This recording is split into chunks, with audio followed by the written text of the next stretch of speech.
أعوذ بالله من الشيطان الرجيم. بسم الله الرحمن الرحيم. وعلى الذين هادوا حرمنا كل ذي ظفر ومن البقر والغنم حرمنا شحومهما إلا ما حملت ظهورهما أو الحوايا أو ما اختلط بعظم ذلك جزيناهم ببغيهم وإنا لصادقون. صدق الله. اللهم صل على سيدنا وشفينا وحبيبنا محمد وعلى آله وصحبه وسلم. در آیات گذشته محرمات را خواندیم. محرمات را الله تعالی بیان فرمودند: میته، دم مسفوح، لحم خنزیر، فسقا اهل لغیر الله به، که این فسقا اهل لغیر الله به را قبلا ما در بحث ما اهل به لغیر الله تفصیلش را خواندیم. فسقا یعنی اون حیوانی که کلمه با کلمه فسق با کلمه شرکیه برای غیر خدا مسما شده، برای غیر خدا نامزد و متعین شده. اینها را الله تعالی می فرماید که حرام هستند. حال سوال این هست که اون چی که بر یهودی ها حرام قرار داده شد بیشتر از اینها بودند. بسیاری از حیواناتی که خورده می شوند مثل شتر، مثل چربی های گوسفند و گاو، اونا هم بر یهود حرام بودند. الله می فرماید اونا اصلش حرام نیستند. اینجا جواب میده این اشکال را و این سوال را که به سبب تعدی اونها، به سبب تجاوز اونها، به سبب بغی اونها الله تعالی می فرماید ما اونها را این جزا را دادیم و الا اصلش اینها حرام نیستند. و علی الذین هادوا حرمنا. ببین بسیاری از اعمال شاقه و بسیاری از اسر که ما قبلا خواندیم، لا تحمل علینا اسرا کما حملته علی الذین من قبلنا، بار سنگین، بار گران، اعمال مشکل مثل همین هست بر کسانی که یهودی بودند، یهودی شدند. حرمنا کل ذی ظفر، هر حیوانی که دارای ناخن هست، منظور اون حیواناتی که پنجه دارند و بین پنجه های اونها فاصله نیست، بین پنجه های اونها چی هست؟ در واقع گوشت هست. منظور حیواناتی که پرندگان بیشتر مثل بط و غیره که شبیه اینها باشند، اینها را ما حرام قرار داده بودیم برای یهود.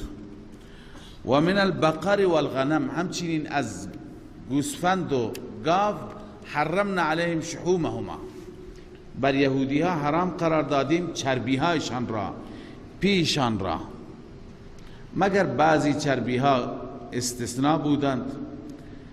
الا ما حمل ظهورهما، چربی که بر پشت حیوان بود، یا این چربی که در برگیرنده و شامل روده ها بود، اون چربی ها، او مختلط به عظم، یا گاهی چاق و فربه بود، چربی که با گوشت قاطی بود، اون چربی اندک، اینها حلال بودن، بقیه حرام بودند.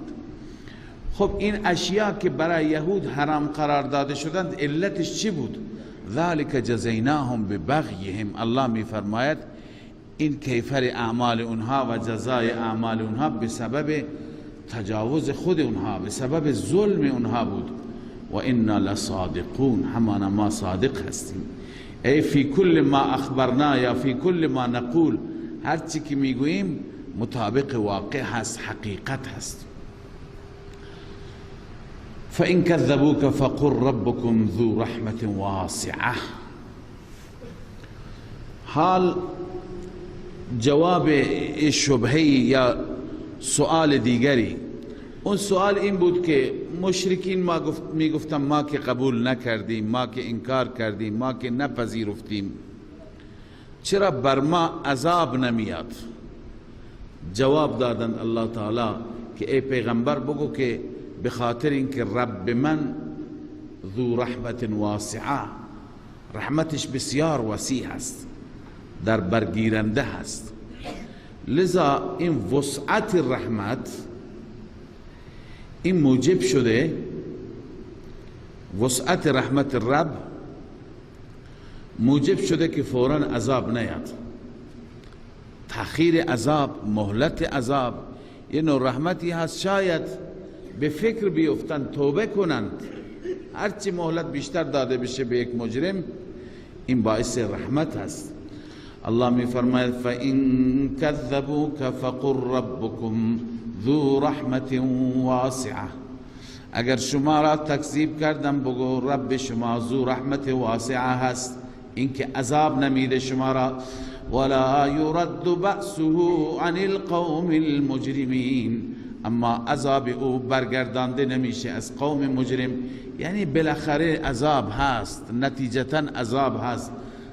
اگر به جرم ادامه بدید، اگر به جنایت ادامه بدید، آخر عذاب میاد. سيقول الذين اشركوا، یکی از اشکالات مهم که در مجرمین هست، در مشرکین، در غیر مشرکین، که گاهی جرمی میکنن، گاهی جنایتی میکنن، میگن خدا خواسته، اگر خدا نمیخواست ما نمیکردیم. خیلی از مسلمانان هم هستند گناه میکنند. چرا گناه میکنی؟ میگه خدا خواست خدا بود. نماز نمیخوانه، میگه اگه خدا میخواست میخواندم، خدا نخواسته که من نخوانم. الله تعالی بر این کلمه که هر چیز را به مشیت خدا نسبت میدهند توبیخ میفرماید. سيقول الذين اشركوا لو شاء الله ما اشركنا. ان قریب میگویند مشرکان اگر خدا میخواست ما شریک نمی گرفتیم، ولا آباؤنا و نه پدران ما شریک می گرفتند، ولا حرمنا من شیء و ما حرام قرار نمی دادیم چیزی را. الله می فرماید كذلك كذب الذين من قبلهم حتى ذاقوا بأسنا. این چنین تکذیب کردن کسانی که قبل از اینها بودند حتی که عذاب ما را چشیدند.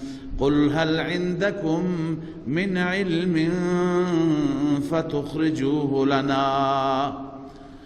آیا نزد شما علمی هست که اون را بیرون کنید، یعنی نشان بدهید خواست خدا، رضایت خدا؟ اگر هست شما دلیل داری نشون بدید، اگر نداری پس این ظن و گمانتون هست. ان تتبعون الا الظن.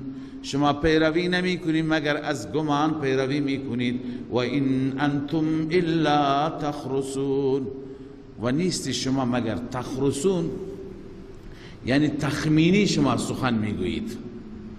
تخرسون در اقوال هرچی میگید از روی احتمال و تخمین می گویید. قل فلله الحجة البالغه. برای الله است حجت بالغه. حجت بالغه به دلیلی میگویند، اون دلیل واضحی که از نظر قوت و متانت به انتها رسیده، یعنی مسئله را خوب روشن میکند، واضح میکند و قوی هست، خیلی واضح و خیلی قوی. این دلائل الله پیش الله هستند. فلو شاء لهداکم اجمعین. خدا میخواست همه شما را هدایت میکرد، اما ولکن لیبلوکم، یعنی اجبارا همه را هدایت میکرد، اما این کار را نکرد چون خدا میخواست شما را بیازماید. قل هلم شهداءکم الذین. از اینجا مطالبه دلیل نقلی است. اگر شما راست میگویید بزرگان و کبرایتون را بیاورید، اونهایی که پایه‌گذار شرک و مذهب شرکیه هستند. بیارید اونها دلیلی بیاورن بر این که مثلا اینهایی که شما حرام قرار داده اون خدا حرام قرار داده. شما اگر دلیل نداری بزرگترهایتون را بیارید. معنیش اینه قل هلم شهداءکم الذین یشهدون، بگو بیاورید شهدایتان را، منظور از شهدا کبرا بزرگان، آنانی که یشهدون گواهی میدهند ان الله حرم هذا، گواهی بدهند که خدا اینها را حرام قرار داده. شهدا علامه آلوسی نوشته و هم کبراؤهم، بزرگانی اونها الذین اسسوا ضلالهم، اون بزرگانی که پایه‌گذار ضلالت و گمراهی هستند. والمقصود من احذارهم تفضیح، من که خدا میگه بیارید، مقصود تفسیح و رسوایی اونهاست، و الزامهم و الا متمسک لهم كمقلدیهم، و اینکه اونها را ملزم کند که خب دلیل بیارید. و این مطلب را الله میخواد در این آیه ثابت بکند که همانطور که این مقلدینشان دلیلی ندارن، اون متبوعان هم هیچ دلیلی ندارن. اما خداوند به پیغمبرش میگه اگر یک وقتی از روی ضد و عناد اونها آمدند گواهی دادند، گواهی دروغ، شما با اونها گواه نباش، گواهی نده. الله می فرماید فَإِن شَهِدُوا فَلَا تَشْهَدْ مَعَهُمْ، اگر آنان گواهی دادن شما با آنان گواهی نده، یعنی فلا تصدقهم فإنه كذب بحت، دروغ خالصه، شما تصدیق نکن.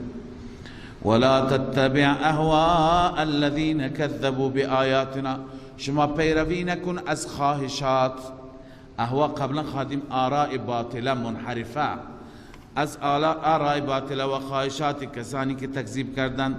والذین لا یؤمنون بالآخرة وهم بربهم یعدلون، الله می فرماید کسانی که ایمان نمی آورند به آخرت، لا یؤمنون بالآخرة و هم بربهم یعدلون، اونها در رابطه با رب یعنی عبادت رب یعدلون.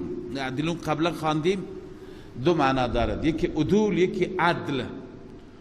عدول به معنی تجاوز، درباره عبادت رب تجاوز میکنند، یعنی به جای اینکه فقط خدا را عبادت کنند دیگران را عبادت میکنند. یا اینکه یعدلون از عدل است برابری، یعنی دیگران را در عبادت برابر خدا میدانند، همون شرک شد. لذا اینها بی انصاف هستند، از حد گذشته‌اند، متجاوز هستند. بربهم یعدلون، درباره رب اونها تجاوز کردن، یعنی درباره عبادت رب. قل تعالوا اتل ما حرم ربکم، از اینجا بیان تفصیلی تحریمات الله هست، اون چیزایی که خدا حرام قرار داده. چندین چیز هستند که این هر انسان انجام نده. در این آیه تقریبا چند تا از محرمات یا دستورات هستند، چون بعضی اوامر هستند انجام ندادن اونها حرام است، بعضی خب محرمات هستند مثل شرک و مثل مال یتیم خوردن و فواحش و الی آخره. سه آیه هستند که این سه آیه معروف هستند به وصیتنامه رسول اکرم صلی الله علیه وسلم، و اصل در پایان این آیه آمده ذالکم وصاکم، خدا شما را به این وصیت میکند. رسول اکرم صلی الله علیه وسلم فرمود 10 چیز در این سه آیه بیان شده، هر کسی که تضمین بکند به اینها که اینها را در زندگی خودش پیاده بکند، من بهشت را برایش تضمین میکنم. پس این 10 چیز که از محرمات هستند، هر مسلمانی باید از اینها فاصله بگیره. عرض کردم بعضی ها امر هستند که عکس اونها جز محرمات است. الله می فرماید قل تعالوا اتل ما حرم ربکم، ای پیامبر اعلام کن، تعالوا بیایید من تلاوت میکنم، ما حرم ربکم، آنچه که حرام قرار داده رب شما بر شما. اون چی هست؟ یک، الله تشرکو به شیئا، اینکه شریک نگیرید با خدا هیچ چیزی را، با خدا هیچ چیزی را شریک. این تعلق بالله، این با خدا ربط دارد. و بالوالدین احسانا، این با مخلوق تعلق دارد، تعلق بالمخلوق. نسبت به پدر و مادر احسان کنید، یعنی عقوق والدین، نافرمانی والدین نکنید.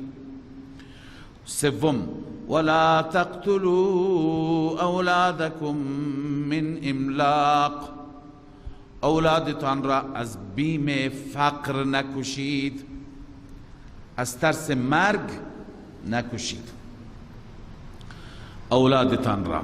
این سومی هست، قتل اولاد. مشرکان میکشتند، تنها دختران را زنده به گور نمی کردن، پسران را از بین می بردن، می گفتن از کجا این همه را نان بدیم. و این آیه شامل اون صورتهایی میشه که بعضی از افراد بچه‌ای که در شکم دارند اون بچه را سقط می کنند. اینم قتل اولاد است. به خاطر چی؟ به خاطر فقر. میگه ما فردا نمیتونیم بچه را نگهداری بکنیم، جوابگویش نیستیم. پس از فقر، از بیم فقر. و همچنین کسانی که جلوگیری میکنن، جلوگیری از ولادت، ضبط ولادت، ضبط ولاد به اصطلاح، جلوگیری از آوردن بچه. نیت نباید این باشد که چون ما نان نداریم، حقوق کفایت نمیکنه، رزق کم است. این عقیده نباید باشه. این دیدگاه غلطی هست، چون ما مسلمانیم و اعتقاد داریم قرآن به ما گفته و ما من دابة فی الارض الا علی الله رزقها. هر دابه‌ای باشد خداوند رزقش را میده. اما اگر به نیات دیگه باشد، به خاطر موضوع سلامتی مادر، سلامتی فرزند، دیگه عذرهای شرعی که بعضی ها را فتوا دادن، بعضی ها را فتوا ندادند، اونها به جای خود بحث فقهی اینجا نمی کنیم. اما هر انگیزه‌ای که به خاطر فقر باشه درست نیست. لذا الله می فرماید ولا تقتلوا اولادکم من املاق، اولادتان را از فقر نکشید. نحن نرزقکم و ایاهم، ما هم شما را رزق میدیم، هم آنان را رزق میدیم.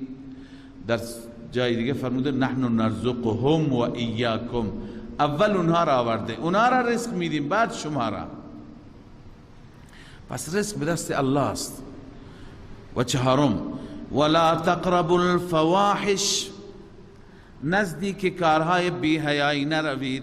ما ظهر منها و ما بطن، آنی که ظاهر باشد، آنی که مخفی و پوشیده باشد. کارهای بی حیایی منظور بلا نسبت زنا و دواعی زنا، مقدمات زنا. مقدمات زنا هر چی باشد، ارتباط پنهانی باشد، ارتباط تلفنی باشد، ارتباط پیامکی، واتساپی، تلگرامی باشد، اینا تمام مقدمه هستند. تماشا کردن نامحرم باشد، اینها مراحل اولی هستند. گفته نزدیک نرید. نظرتون نوشتم بعضی ها که چند مرحله دارد. نظرتون، فابتسامتون، فسلام، فکلام، فموعد، فلقاء. اول اون استارت اول این کار بی حیایی نظرتون، نگاه کردن، تماشا کردن نامحرم. دومین مرحله، دومین قدم، فابتسامتون، لبخند زدن، دوتا نامحرم با هم دیگه خندیدن، این دیگه قدم اولش هست. مرحله سوم فسلامون، هم دیگر را سلام دادن. مرحله چهارم فکلامون، با هم دیگه سخن گفتن. مرحله پنجم فموعد، موعد قرار گذاشتن. ششم فلقاء، هم دیگر را دیدن و علیاذ بالله مرتکب کار بی حیایی شدن. پس ببین این ابتدا دارد، این مرحله دارد، چند مرحله، همه اینها نزدیک رفتن به فواحش است.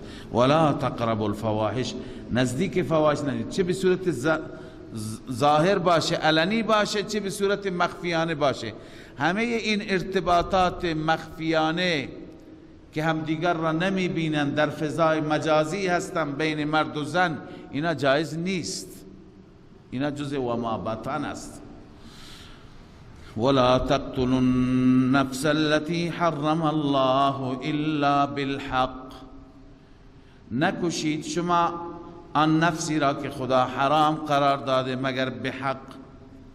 این پنجمی هست که شما همدیگر را نکشید. الا بالحق سه صورت آمده، نه؟ چه کسی خونش مباح است؟ اونی که خودش قتل کرده باید حکومت ازش قصاص بگیره، نه افراد. دو، اونی که محسن بوده متأهل بوده العیاذ بالله زنا کرده.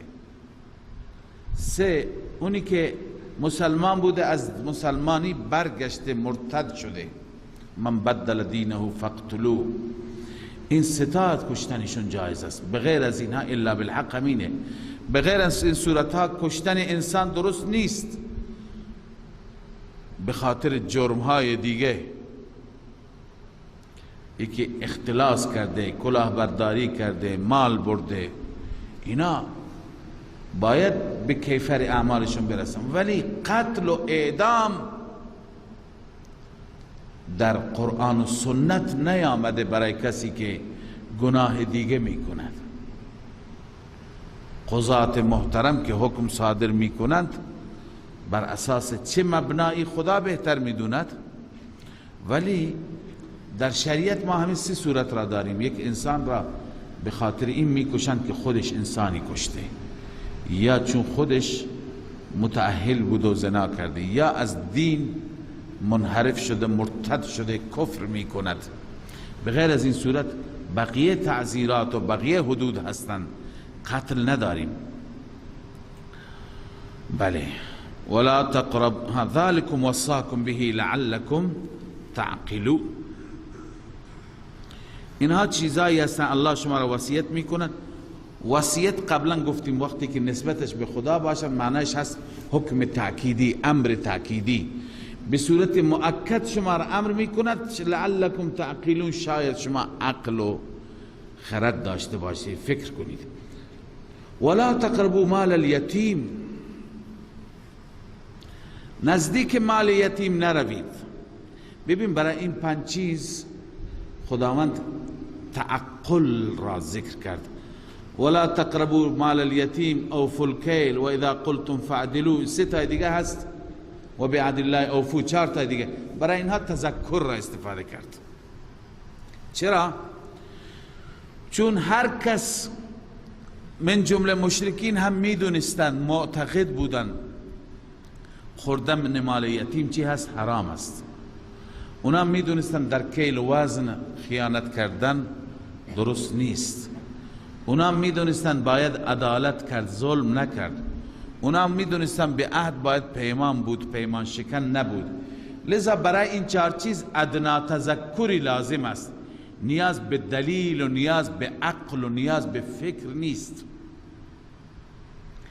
اما این پنج چیز که اینجا گذاشتند اونا قبول نداشتند. شرک را انجام میدادند، عیب نمیدونستند. قتل اولاد هم میکردند، اینا بد نمیدونستند. فواحش را هم مرتکب میشدند راحت. قتل نفس اینا یکی از افتخارات خودشون میدانستند. اذا الله میفرماید اینها را اینجا کلمه تعقل بکار برد، یعنی اینجا نیاز به فکر کردن است، نیاز به عقل بکار بردن است. اما چهار تا دیگه که الان میخوانیم نیاز به عقل، نیاز به فکر نیست، نیاز به دلیل نیست. ادنا تذکری برای اصلاح چی هست؟ کافی است. ببین اینجا جاهایی که مبالغه مد نظر باشد خداوند لا تقربو ذکر می کند، یعنی خیلی باید احتیاط کرد، نزدیک نرو. در این 10 چیزی که خدا بیان فرموده دو جا لا تقربو استفاده کرده. یکی در باب زنا فرموده لا تقربوا الفواحش، نگفته لا تزنو، زنا نکنید. نه، از همون اول قدمهای اول را هم بر ندارید، نزدیکش نروید. این مبالغه هست. دوم نگفته که لا تأکلوا مال الیتیم، بلکه گفته لا تقربوا مال الیتیم، نزدیکش نرو. اینم چی هست؟ مبالغه هست. ولا تقربوا مال الیتیم الا بالتي هی احسن، نزدیک مال یتیم نرو مگر به اون صورتی که احسن بهتر باشد. یعنی صورتهایی که برای حفظ مال یتیم هست، برای نگهداریش هست. مثلا شما مال یتیم را با مال خودتون مجبورید قاطی کنید، 5 نفر شمایید، 1 نفر او هست، میشی 6 نفر، 5 تا از خودت میذاری، 1 از او میذاری، تا با هم بخورید. خب این اشکال نداره، اینجا نزدیک رفتن اشکال نداره. بعضی صورتها که برای اصلاح خود یتیم باشد، حتی یبلغ اشده، حتی که اون به سن قوت خودش برسد، قوت عقل، قوت بلوغ. و اوفوا الکیل والمیزان بالقسط، دستور دیگر هفتمی، اوفوا الکیل، شما کیل را کامل کنید. وقتی که دیروز خواندیم به کسی کیل میدهید کامل کنید. میزان را هم بالقسط، به انصاف، اونجا خیانت نکنید، اونجا دستکاری نکنید ترازو را. لا نکلف نفسا الا وسعها. خب گاهی انسان اشتباه هم میکند. امکان داره شما 10 تا کیل میخوای بدید، 9 تا دادید، در حساب اشتباه کردید.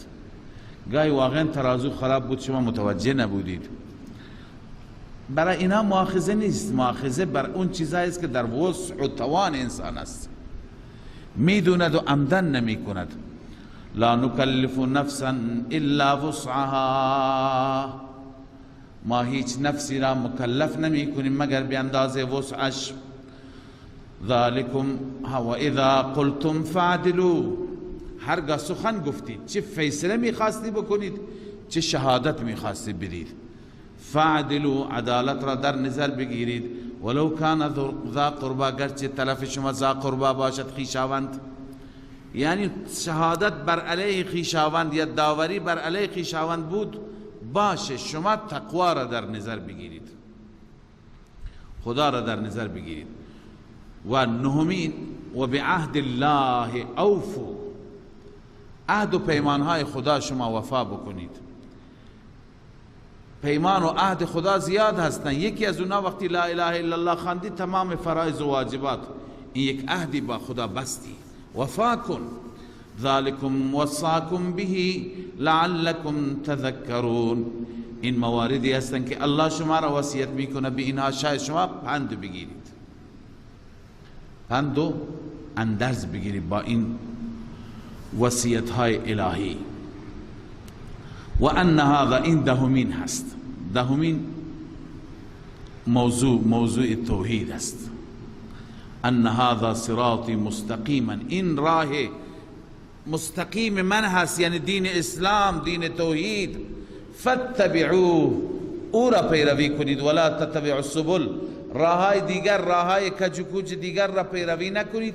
فتفرق بكم عن سبیله، ثمر اتباع سبل دور میکند شما را از راه خدا، متفرق میکند، فاصله میده شما را.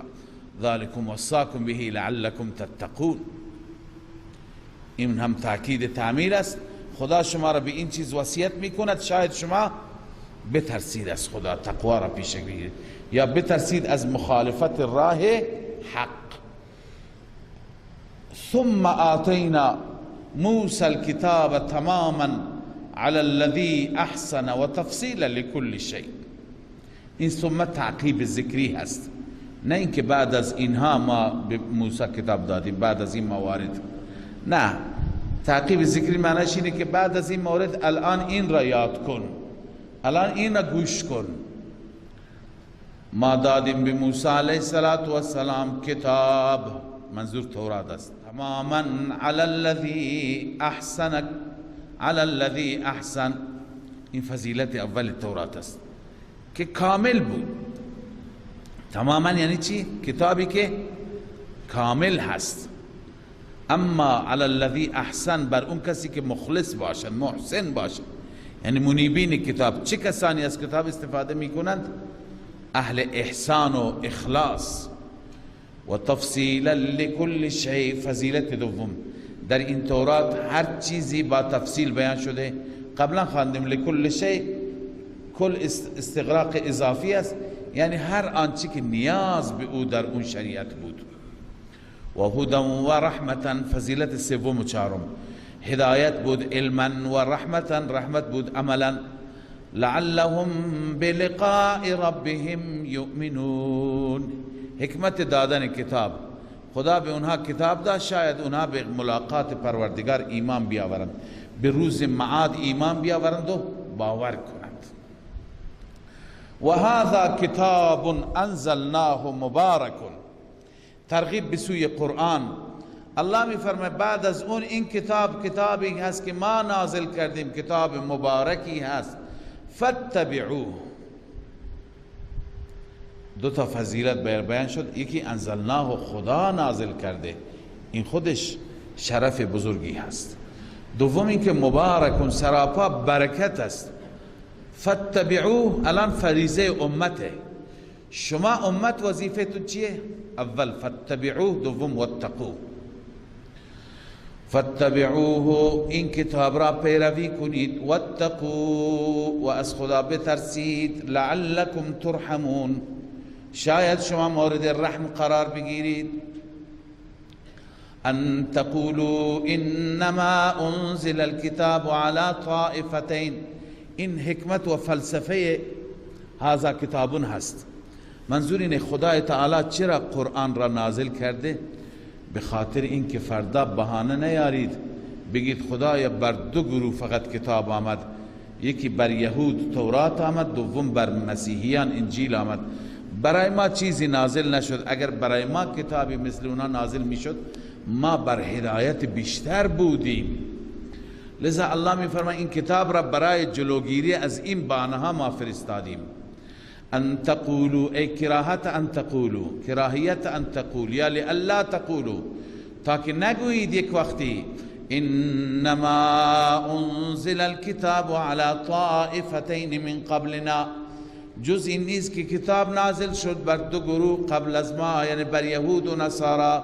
و این كنا عن دراستهم لغافلین، همانا ما از دراست کتاب، از یادگیری کتاب غافل بودیم. او تقولوا، یا اینکه بگویید لو انا انزل علینا الكتاب لكنا اهدى منهم، اگر بر ما نازل می شد کتابی ما بر هدایت بیشتری از اونها می بودیم. خب الله می فرماید این کتاب نازل شد الان بگیرید. فقد جاءكم بینة من ربكم، همانا آمده پیش شما بینه یعنی حجت واضحه از جانب رب شما. و هدى و رحمه، و هدایت از طرف پروردگار آمده و رحمت. فمن اظلم ممن كذب بآیات الله و صدف عنها، الان با وجودی که می طلبید برای شما چنین کتابی بیاید، حال که کتاب نازل شده، کتاب آمده، اون کسی که تکذیب بکند واقعا از اون ظالمتر نیست، از اون ستمگرتر نیست. فمن اظلم ممن كذب بآیات الله، چه کسی ظالمتر از اون انسانی که تکذیب کند آیات خدا را و صدف عنها، باز بدارد. کذب ضلال است، صدف اضلال است، یعنی خودش هم تکذیب می کند، قبول نمی کند، دیگران را هم باز می دارد. سنجزی الذین یصدفون عن آیاتنا، ان قریب ما پاداش می دهیم کسانی را که اعراض می کنند یا باز می دارند از آیات ما، دیگران را میگن نروید به طرف این کتاب. سوء العذاب، عذاب بد میدیم به ما کانوا یصدفون، به سبب چی؟ به سبب اینکه باز می داشتن. هل ينظرون الا ان تأتيهم الملائکه، اینجا تخویف دنیوی هست. خداوند می فرماید اینها منتظر آمدن ملائکه هستند. ولی اشتباه فکر میکنند، اشتباه انتظار میکشند. چون که ملائکه که بیاند، ملائکه برای عذاب میآیند، ملائکه برای چیز دیگه نمیاند. الله میفرماید اینا انتظار میکشند الا ان تاتیهم الملائکه، مگر اینکه ملائکه پیششان بیایند، او یاتی ربک، یا اینکه امر پروردگار بیاد، او یاتی ربک، رب بیاد، یعنی امر ربک. در جای دیگه از قرآن هست امر ربک، القرآن یفسر بعضه بعضا. لذا او یاتی بعض آیات ربک، یا بیاید بعضی از نشانات رب. بعض آیات رب چی هست؟ یعنی منتظر هست. منظور از آیات اون آیاتی است که بعد از اون آیات توبه قبول نمیشه. ببینی خیلی از آیات پروردگار هستند که اونها اگر بیاند توبه قبول نمیشن. مفسران نوشتند منظور از این آیات طلوع خورشید هست از مغرب. در حدیث داریم که خورشید هر روز از مشرق طلوع میکند تا اینکه یک روز از مغرب طلوع میکنه نزدیک قیامت. بعد از اون دیگه توبه هیچ که قبول نمیشه. پس خدا میفرماید اینا منتظر چی هستند؟ منتظر اون آیه هستند که بیاید، بعضی از آیات رب بیاد که دیگه در توبه بسته بشه. چنانچه نوشتن او یأتی بعض آیات ربک کطلوع الشمس من المغرب. رسول الله صلی الله علیه و سلم فرمودن لا تقوم الساعة حتى تطلع الشمس من المغرب فاذا طلعت، قیامت برپا نمیشه حتی که خورشید از مغرب طلوع میکنه. وقتی که طلوع میکند و رآها الناس، مردم میبینن آمنوا اجمعون، همه ایمان میآورند. اما رسول الله همین آیه بخشی از این آیه خواند، فرمود و ذلك لا ينفع نفسا ایمانها. این دیگه چیزی هست که به هیچ نفسی ایمانش فایده ندارد. ثم قرأ، سپس رسول الله این آیه را تلاوت کرد هل ينظرون الا ان تأتيهم الملائکه. پس منظور از بعض آیات ربک چی هست؟ اون آیتی که بعد از اون توبه قبول نمیشه. الله می فرماید یوم یأتی بعض آیات ربک، روزی که می آید بعضی از آیات ربت، لا ينفع نفسا ایمانها لم تكن آمنت من قبل. به هیچ نفسی ایمانش دیگه فایده نمیده. کدوم ایمان؟ همون ایمانی که همون وقت میاره، قبل از اون ایمان نداشته. لا ينفع نفسا ایمانها، به هیچ نفسی ایمانش فایده نمی بخشد. کدوم ایمان؟ که لم تکن آمنت من قبل، که ایمان نیاورده بود قبل از آن. دیگه الان که ایمان بیاره ایمان فایده نداره. او کسبت فی ایمانها خیرا، یا اینکه کسب نکرده در ایمانش، ای لم تکن کسبت، در ایمانش هیچ خیری کسب نکرده، لذا الان ایمانش فایده نداره. ببینید از این آیه معتزله استدلال میگیرد، به همین صورتی که الان عرض کردم تفسیر میکند و استدلال میگیرد، میگوید هر کسی که مرتکب گناه کبیره شد از ایمان خارج میشه، این مؤمن نیست. چرا؟ چون که قرآن گفته ببین لا ینفع نفسا ایمانها، ایمان نفع نمیدهد، در دو صورت نفع نمیدهد. یک که لم تکن آمنت من قبل، دو لم تکن کسبت من قبل.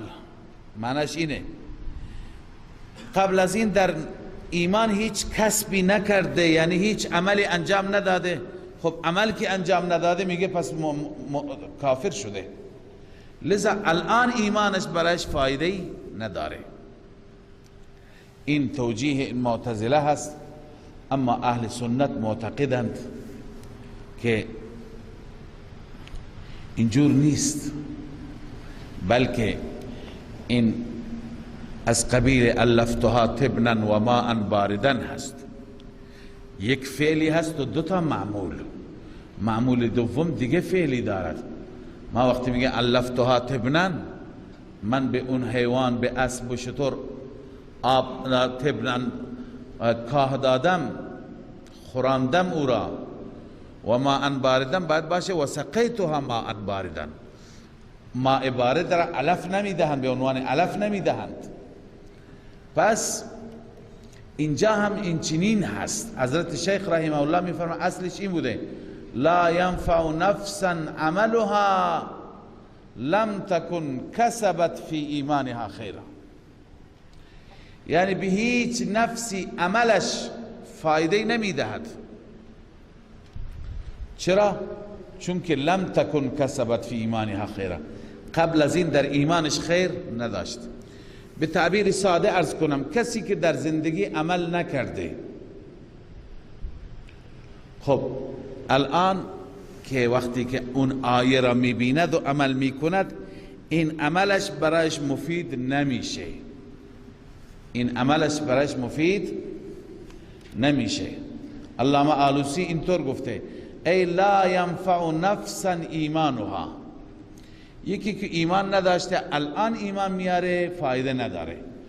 ولا کسبها فی ایمانها، و همچنین کسب اون انسان در ایمان که در ایمان کسب کرده خیری، اما لم یکن آمنت من قبل، از قبل ایمان نداشته، او لم تکن کسبت خیرا، یا از قبل هیچ کسبی نداشته، نه این ایمان برایش فایده داره، نه این کسب توبه الان برایش فایده داره. قل انتظروا انا منتظرون، این تهدید است. الله می فرماید به آنان اعلام کن منتظر باشند، ما هم منتظریم، یعنی ما عذاب را به وقت می آوریم. ان الذين فرقوا دینهم و كانوا شیعا لست منهم فی شیء. اینجا زجر همراه تخویف اخروی هست برای کسانی که در دین تفرقه ایجاد می کنند، اصول را تکه تکه می کنند، توحید را، قیامت را و گروه های مختلفی را خلق می کنند، ایجاد می کنند. الله می فرماید ان الذين فرقوا دینهم، بدون شک کسانی که دینشان را متفرق کردن، یعنی در اصول. ببین مراد فروع نیست، در فروع اختلافات ناگزیر است، صحابه با هم اختلاف داشتند. و کانوا شیعا، و اونها گروه گروه شدند.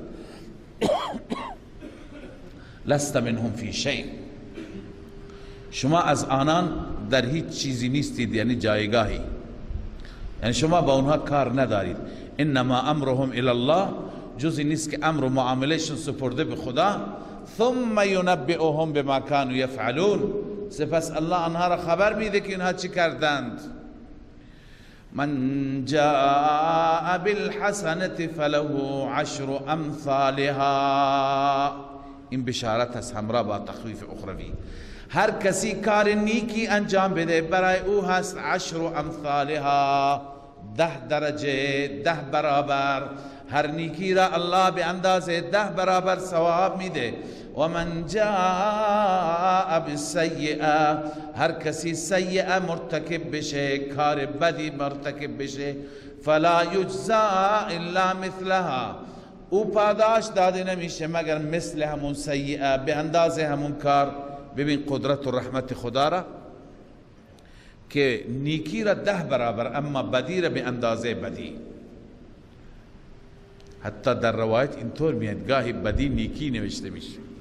یک انسانی هست اراده نیکی میکند، به همین اراده نیکی خدا دستور میده به فرشتگان برایش نیکی بنویسند.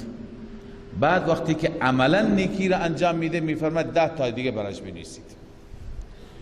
و یک انسانی که بدی میکند، بدی را اراده میکند، به فرشتگان میگن دست نگهداری، فعلا شاید نکرد، لذا به محض اراده برایش ننویسید.